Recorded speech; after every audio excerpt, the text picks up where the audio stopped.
هو الذي أرسل رسوله بالهدى ودين الحق ليظهره على الدين كله وكفى بالله شهيدا. وہی تو ہے جس نے اپنے پیغمبر کو ہدایت کی کتاب اور دین حق دے کر بھیجا تاکہ اس کو تمام دینوں پر غالب کرے، اور حق ثابت کرنے کے لیے اللہ ہی کافی ہے۔ السلام علیکم ورحمۃ اللہ وبرکاتہ۔ ان الحمد للہ نحمده ونستعینه ونستغفره ونعوذ باللہ من شرور انفسنا ومن سیئات اعمالنا، من يهده اللہ فلا مضل له ومن يضلل فلا هادی له، واشهد ان لا الہ الا اللہ واشهد ان محمدا عبده ورسوله، اما بعد فإن خير الحديث كتاب الله وخير الهدي هدي محمد صلى الله عليه وسلم، وشر الأمور محدثاتها وكل محدثة بدعة وكل بدعة ضلالة وكل ضلالة في النار۔ أعوذ بالله من الشيطان الرجيم، بسم الله الرحمن الرحيم۔ يا أيها الذين آمنوا اتقوا الله حق تقاته ولا تموتن إلا وأنتم مسلمون۔ يا أيها الناس اتقوا ربكم الذي خلقكم من نفس واحدة وخلق منها زوجها وبث منهما رجالا كثيرا ونساء، واتقوا الله الذي تساءلون به والأرحام إن الله كان عليكم رقيبا۔ يا أيها الذين آمنوا اتقوا الله وقولوا قولا سديدا يصلح لكم أعمالكم ويغفر لكم ذنوبكم، ومن يطع الله ورسوله فقد فاز فوزا عظيما۔ ہر قسم کی حمد و ثنا اللہ رب العالمین کے لیے ہے۔ سبحان اللہ وبحمدہ سبحان اللہ العظیم۔ اور درود و سلام نازل ہوں اللہ کے آخری نبی جناب محمد الرسول اللہ صلی اللہ علیہ وسلم پر۔ اللہم صلی علی محمد وعلی آل محمد كما صليت على إبراهيم وعلى آل إبراهيم إنك حميد مجيد، اللهم بارك على محمد وعلى آل محمد كما باركت على إبراهيم وعلى آل إبراهيم إنك حميد مجيد۔ محترم حضرات، اللہ کے نبی صلی اللہ علیہ وسلم کی سیرت کے حوالے سے آج کا ہمارا 9واں پروگرام ہے، جس میں ہم یہ بتائیں گے کہ رسول اللہ صلی اللہ علیہ وسلم علانیہ دعوت کے بعد کس طرح آزمائشوں سے گزرے، اور عمر رضی اللہ تعالیٰ عنہ، حمزہ رضی اللہ تعالیٰ عنہ کے مسلمان ہونے کے بعد مسلمانوں کے لیے کیا فائدہ ہو۔ رسول اللہ صلی اللہ علیہ وسلم نے جب لوگوں کے سامنے اللہ کا پیغام رکھا تو لوگ آپ کے دشمن بن گئے، اور بعض لوگ آپ کی دشمنی میں بہت بڑھ چڑھ کے آ گئے، جن میں ابو لہب، عقبہ بن ابی معیط، ابو جہل اور دوسرے لوگ۔ ایک دفعہ نبی علیہ الصلوۃ والسلام مسجد حرام میں ہیں، آپ طواف کر رہے ہیں، عقبہ بن ابی معیط نے آپ کی گردن میں کپڑا ڈال دیا، لوگ جمع ہو گئے۔ ابو بکر صدیق رضی اللہ تعالیٰ عنہ آئے اور انہوں نے کہا اتقتلون رجلا ان یقول ربی اللہ، کیا تم اس آدمی کو مار رہے ہو جو یہ کہتا ہے کہ میرا رب اللہ ہے؟ لوگوں نے رسول اللہ صلی اللہ علیہ وسلم کو چھوڑ دیا۔ ابو بکر رضی اللہ تعالیٰ عنہ کو اس قدر مارا اور ان کے سر کے بال اس قدر انہوں نے نوچے کہ ابو بکر صدیق رضی اللہ تعالیٰ عنہ کا چہرہ زخمی ہو گیا۔ ایک دفعہ نبی علیہ الصلوۃ والسلام طواف کر رہے ہیں اور کچھ مشرکین ایک جگہ پر بیٹھے ہوئے ہیں۔ جب اللہ کے نبی صلی اللہ علیہ وسلم ان کے قریب جائیں تو وہ نبی علیہ الصلوۃ والسلام پر کوئی تان توڑیں اور مسکرائیں۔ پیارے نبی صلی اللہ علیہ وسلم کے چہرے پر ناگواری کے آثار ظاہر ہونے لگے۔ ایک دفعہ، دو دفعہ، تیسری دفعہ بھی ایسے ہی ہو تو آپ علیہ الصلوۃ والسلام رک گئے اور آپ نے بیان فرمایا کہ میں تمہارے ذبح کا پیغام لے کے آیا ہوں۔ پیارے نبی صلی اللہ علیہ وسلم کی اس بات سے ان کی ہنسی اڑ گئی اور وہ حیران و پریشان ہو۔ اللہ کے نبی صلی اللہ علیہ وسلم ایک دفعہ مسجد حرام میں نماز پڑھ رہے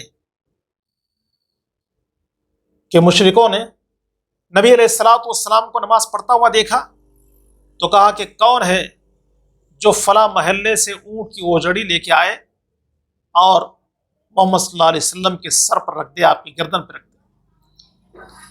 ایک بدبخت عقبہ بن ابی معیط اٹھتا ہے اور کہتا ہے کہ یہ کام میں کروں۔ چنانچہ اس نے اونٹ کی اوجڑی اٹھائی اور جب اللہ کے نبی صلی اللہ علیہ وسلم سجدے میں گئے تو آپ کی گردن پر، آپ کے سر پر اس نے اوجڑی رکھ دی۔ اللہ کے نبی صلی اللہ علیہ وسلم سجدے ہی میں رہے۔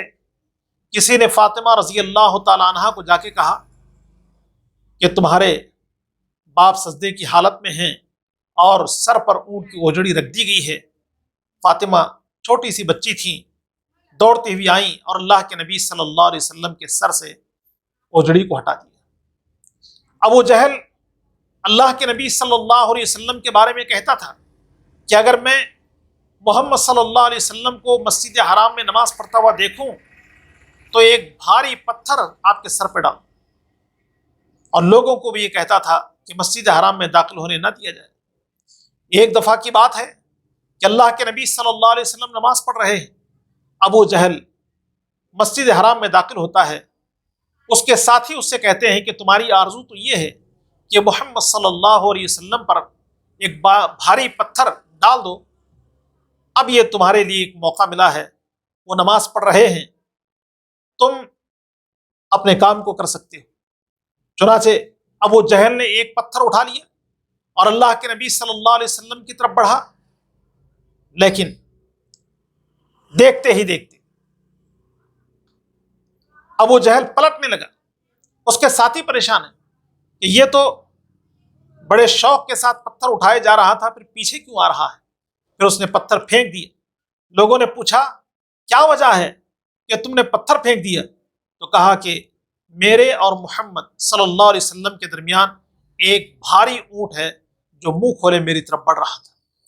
اللہ کے نبی صلی اللہ علیہ وسلم نے بیان فرمایا کہ اللہ رب العالمین کی طرف سے میری حفاظت ہو رہی تھی، اگر ابو جہل میری طرف آتا تو اس کے جسم کے ٹکڑے ٹکڑے ہو جاتے۔ ابو لہب اور اس کے بیٹے اللہ کے نبی صلی اللہ علیہ وسلم کی دشمنی میں پیش پیش تھے۔ ابو لہب کا بیٹا عتیبہ ہمارے نبی صلی اللہ علیہ وسلم کی شان میں گستاخی کرتا ہے، آپ علیہ الصلوۃ والسلام کے چہرے پر تھوکنے کی کوشش کرتا ہے، بلکہ تھوکتا ہے، لیکن اللہ رب العالمین نے اس شر سے نبی علیہ الصلوۃ والسلام کو بچا لیا۔ پیارے نبی صلی اللہ علیہ وسلم کی زبان سے بد دعا کے کلمات نکلتے ہیں کہ اللہ اپنے کتوں میں سے کتے کو اس پر مسلط کر دے۔ ایک وقت آتا ہے کہ عتیبہ ملک شام کی طرف تجارت کی غرض سے جاتا ہے۔ ابو جہل، ابو لہب اپنے بچے کے حوالے سے ساتھیوں سے کہتا ہے کہ دیکھو میرے بچے کی حفاظت کرنا، کہیں کوئی شر اس کو نہ پہنچے۔ تو لوگ کہتے ہیں کہ ٹھیک ہے، ہم حفاظت کریں گے۔ اللہ رب العالمین نے نبی علیہ الصلوۃ والسلام کی بد دعا کو سنا، اور پھر عتیبہ اپنے انجام کو پہنچا کہ ایک رات جب لوگ سوئے ہوئے تھے، ایک شیر نے اس کو پھاڑ دیا اور اس کو اپنا نوالا بنا لیا۔ تو پیارے نبی صلی اللہ علیہ وسلم کی دشمنی میں لوگ پیش پیش رہا کرتے تھے۔ ابو جہل نے ایک دفعہ نبی علیہ الصلوۃ والسلام کو تنہا پا کر پتھر پھینکا، پتھر نبی علیہ الصلوۃ والسلام کو لگا۔ اللہ کے نبی صلی اللہ علیہ وسلم نے اس کا کوئی جواب نہیں دیا۔ ابو جہل مسجد حرام میں داخل ہوا، اپنے ساتھیوں کے ساتھ بیٹھ کے پیارے نبی صلی اللہ علیہ وسلم کے ساتھ ہونے والے اس سلوک کو بیان کیا، اور وہ سب ہنسنے لگے۔ ادھر اللہ کے نبی صلی اللہ علیہ وسلم کے چچا حمزہ گزر رہے ہیں، تو عبداللہ ابن جدعان کی ایک لوڈی حمزہ سے کہتی ہے کہ اے حمزہ، تم تو بڑے جوان ہو، بڑے بہادر بنے پھرتے ہو، تمہارے بھتیجے کے ساتھ لوگ برا سلوک کر رہے ہیں، لیکن تم ہو کہ اپنے بھتیجے کی کوئی مدد نہیں کر رہے۔ تو حمزہ رضی اللہ تعالیٰ عنہ نے پوچھا کہ بتاؤ کہ میرے بھتیجے کے ساتھ کیا ہوا؟ تو اس لونڈی نے کہا کہ تمہارے بھتیجے کو ابو جہل نے پتھر سے ابھی مارا ہے۔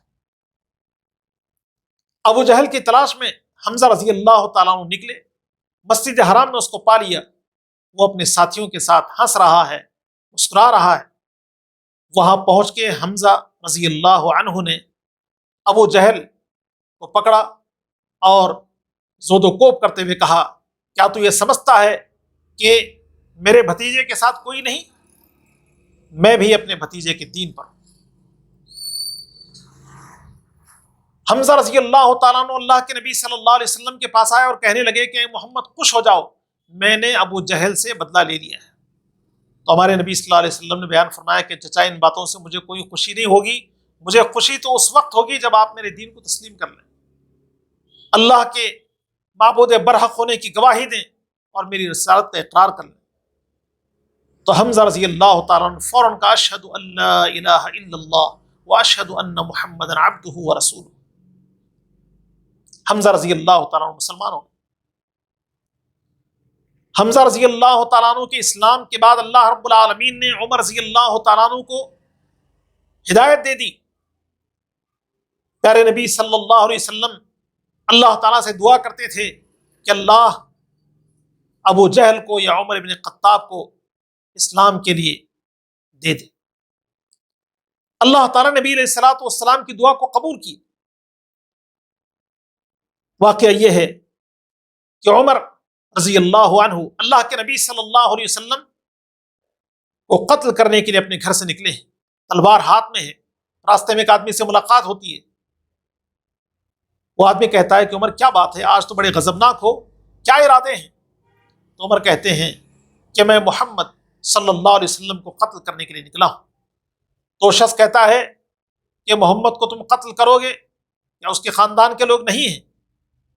محمد صلی اللہ علیہ وسلم کو قتل کرنے سے پہلے اپنے گھر والوں کی خبر بھی لے لو، تمہاری بہن اور تمہارے بہن بھی مسلمان ہو چکے ہیں۔ یہ سننا ہی تھا کہ عمر غضبناک ہو گئے اور اپنے بہنوئی کے گھر کی طرف آئے، دروازے کو کھٹکھٹایا، اندر قاری قرآن خباب بن ارت رضی اللہ تعالیٰ عنہ موجود ہیں، انہیں چھپا دیا گیا۔ بہنوئی دروازے کی طرف آئے، دروازے کو کھولا، عمر رضی اللہ تعالیٰ عنہ نے کہا کیا تم مسلمان ہو گئے؟ اور پھر مارنا پیٹنا شروع کر دیا۔ تو انہوں نے کہا کہ اگر حق کسی کے پاس ہو تو قبول نہیں کرنا چاہیے۔ بہن درمیان میں آئیں تو ان کو بھی مارا۔ تو بہن نے کہا کہ بھیا تم جو کر سکتے ہو کر لو، اسلام اب ہمارے دل میں داخل ہو چکا ہے، اب ہمارے دل سے نہیں نکلے۔ عمر رضی اللہ تعالیٰ عنہ تھک ہار کے بیٹھے، کچھ دیر کے بعد کہا کہ ٹھیک ہے وہ کلام تو بتاؤ جو تم پڑھ رہے تھے۔ اللہ رب العالمین کے کلام کو ان کے ہاتھ میں دے دیا گیا، قرآن کریم کی آیات کو پڑھتے گئے اور دل میں بات اترتی چلی گئی۔ کہا کہ میں مسلمان ہونا چاہتا ہوں، مجھے اپنے نبی کے پاس لے چلو۔ چنانچہ نبی علیہ الصلوۃ والسلام کے پاس لایا گیا۔ اللہ کے نبی صلی اللہ علیہ وسلم دار ارقم میں موجود ہیں، دروازہ کھٹکھٹایا گیا، اندر سے کہا گیا کون ہے؟ کہا کہ عمر۔ عمر کا نام سننے کے ساتھ ہی کمزور مسلمان ڈر گئے، پتہ نہیں عمر کس ارادے کے ساتھ یہاں آیا ہوگا۔ حمزہ رضی اللہ تعالیٰ عنہ نے کہا کہ ڈرنے اور گھبرانے کی کوئی بات نہیں، میں تو موجود ہوں، اگر عمر اچھے ارادے سے آیا تو ٹھیک ہے، ورنہ پھر میں بدلہ لے لوں۔ اللہ کے نبی صلی اللہ علیہ وسلم نے کہا کہ میں دروازہ کھولتا ہوں۔ پیارے نبی صلی اللہ علیہ وسلم نے دروازہ کھولا اور عمر کے دامن کو تھامتے ہوئے اللہ کے نبی نے کہا کیا اسلام کو قبول کرنے کا بھی وقت نہیں آیا؟ کیا اللہ رب العالمین سے ڈرنے کا وقت نہیں آیا؟ تو عمر رضی اللہ عنہ نے کہا کہ میں مسلمان ہونے ہی کے لیے آیا ہوں۔ چنانچہ انہوں نے اللہ رب العالمین کی توحید کا اقرار کیا اور نبی علیہ الصلوۃ والسلام کی رسالت کا اقرار کیا۔ مسلمانوں کو جب اس بات کا علم ہوا بہت خوش ہوئے اور انہوں نے اللہ رب العالمین کی بڑائی بیان کی اور تکبیر کے نعرے کو بلند کی۔ عمر رضی اللہ تعالیٰ عنہ اور حمزہ رضی اللہ تعالیٰ عنہ کے اسلام سے مسلمانوں کو تھوڑی سی ہمت ملی، لیکن اس کے ساتھ ساتھ دشمنیاں بھی اور بڑھ گئی۔ کس طرح دشمنی بڑھی، اس کے بعد کیا ہوا، انشاءاللہ ہم آئندہ درسوں میں اس کی وضاحت کریں گے۔ اللہ تعالیٰ سے دعا ہے کہ اللہ ہم سب کو نبی علیہ الصلوۃ والسلام کی سیرت پڑھنے سمجھنے اور آپ کی زندگی کو اسوہ اور نمونہ بنانے کی توفیق عطا فرمائے، آمین۔ وآخر دعوانا الحمد للہ رب العالمین، والسلام علیکم ورحمۃ اللہ وبرکاتہ۔